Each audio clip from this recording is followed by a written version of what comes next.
Oi, tudo bom com vocês? Espero que sim. Eu sou Juliana Leite e sejam bem-vindos para mais um vídeo. E no vídeo de hoje nós vamos falar sobre a biografia de Georges Touré e um pouco do estudo que ele fez sobre a síndrome que leva o nome dele.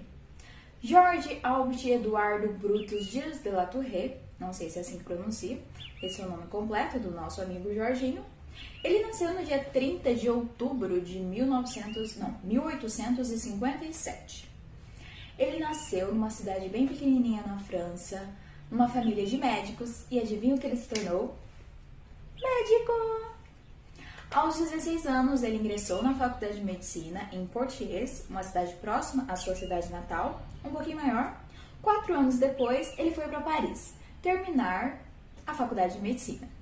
Em 1884, ele ingressou, se tornou interno de Charcot, um grande nome para a medicina. Ele é considerado o pai da neurologia moderna. Ele também foi mestre, professor de Freud, mas isso é assunto para outro vídeo. Vamos voltar para o nosso Jorge. O Jorge se tornou interno de Charcot no Hospital Salpêtrière. Salpêtrière, na época, era um grande hospital público que atendia pobres com enfermidades mentais. Nesse mesmo ano que Jorge ingressou, Charcot viu que ele era um bom aluno, então decidiu dar um estudo para ele, uma pesquisa sobre transtornos de movimento, que na época era um grande desafio. Então Jorge pegou esse desafio e foi estudar, pesquisar, investigar sobre esse assunto. Síndrome, ele encontrou 3 síndromes que foram guia para a sua pesquisa. Foi a síndrome dos saltadores, que foi publicada pelo Dr. George Beer, que falava de um grupo de franco-canadenses que vivia no Maine, lá nos Estados Unidos. E essas pessoas, eles, além de apresentar contrações, ecolalia, ecopraxia, eles saltavam frente a um estímulo, por menor que fosse, como se eles levassem um susto assim exageradamente. Lembrem, ecolalia é quando a pessoa imita o que a outra fala e ecopraxia é quando ela imita o que o outro faz. Outra síndrome que ele encontrou numa revista não médica, a síndrome de Latá, que foi vista na Malásia e na Indonésia. As pessoas que apresentavam ela mostravam uma série de tiques involuntários, como imitação, dança, gritaria, linguagem profana, e ele decidiu investigar mais e procurar mais o que achava sobre esse assunto. A terceira síndrome principal que guiou a sua pesquisa foi a síndrome de Miriachit vista na Sibéria, publicada pelo William Raymond. Ele relatou o que o capitão da marinha, que passava na Sibéria, falou para ele. Esse capitão ouviu falar de um distúrbio bizarro que estava acontecendo por ali e viu um mordomo que estava ali dentro. O mordomo costumava imitar fala e gestos de outras pessoas.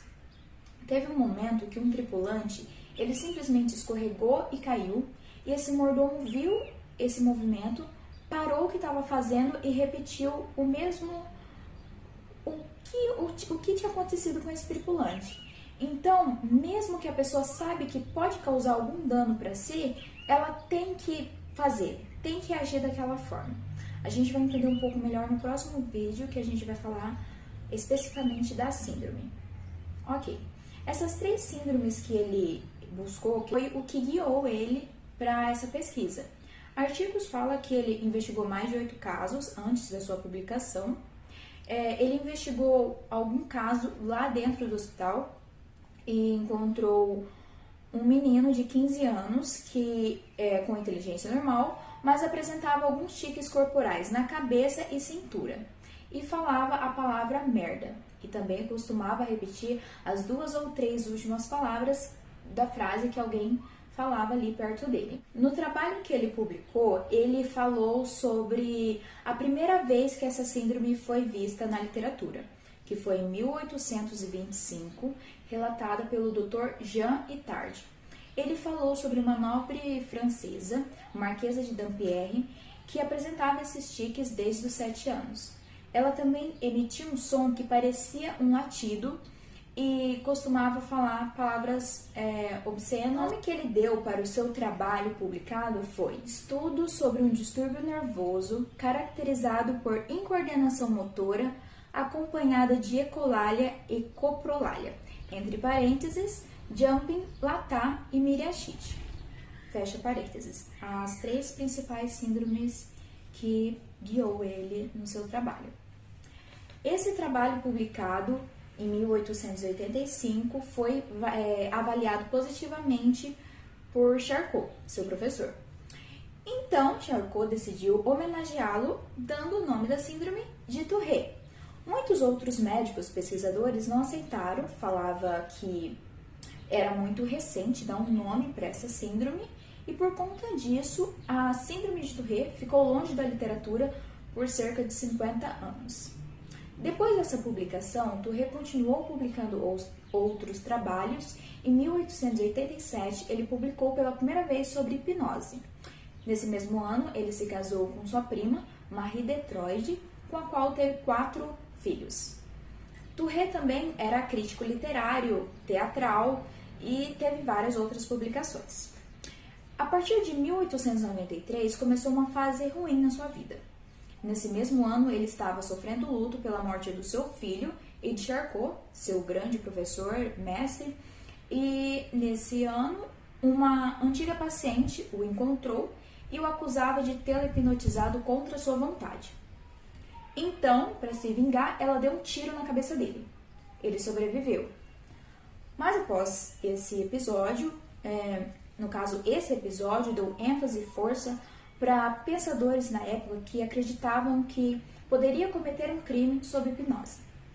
Para Tourette, isso era mentira, não acreditava nessa tese. E esse fato só deixou ele mais triste. Todas as tragédias estavam acumulando, ele estava ficando mal, ele oscilava entre crises de depressão e acessos hipomaníacos e só estavam ficando cada vez pior. Em 1900, ele aceitou ser professor agregado de medicina legal em St. Anthony. Nesse mesmo ano, 1900, ele foi médico diretor da Exposição Universal de Paris, que era uma feira que faziam para comemorar os avanços que havia tido naquele século. Um ano depois, em 1901, 1902, ele desenvolveu uma demência. E nesse mesmo ano, ele ingressou numa clínica psiquiátrica na Suíça e em 1904 ele faleceu. É importante a gente lembrar o que ele acreditava sobre a enfermidade, sobre a síndrome na época. Ele dizia que ela não tinha relação com histeria, era um transtorno flutuante, ou seja, variava a intensidade dos tiques, não era sempre uma intensidade, se iniciava antes dos 18 anos, apresentava mais em homens que mulheres e não afetava a função cognitiva, intelectual do indivíduo. Isso, estudos comprovam que é verdade hoje, mas o que estudiosos provaram o contrário do que Tourette dizia é que Tourette acreditava que todos os pacientes apresentariam ecolalia e coprolalia. Ecolalia é menos frequente, é pouco frequente, e coprolalia é encontrada em 20% dos pacientes. Ele acreditava também que é uma enfermidade degenerativa, o que não é verdade. No próximo vídeo, que a gente falar mais especificamente da síndrome, a gente vai ver que não é bem assim. E foi isso, o vídeo de hoje é até aqui, espero que tenham gostado. E eu gostaria muito de saber a opinião de vocês, se vocês querem que eu traga um pouco da biografia, do nome da pessoa que a gente vai falar, um pouco do estudo, ou se vocês querem que eu falo só da síndrome em si. E é isso, curtam o vídeo, se inscreva no canal, deixe seu comentário aqui embaixo, me siga nas redes sociais. E é isso, eu quero saber a opinião de vocês. Um beijo e até a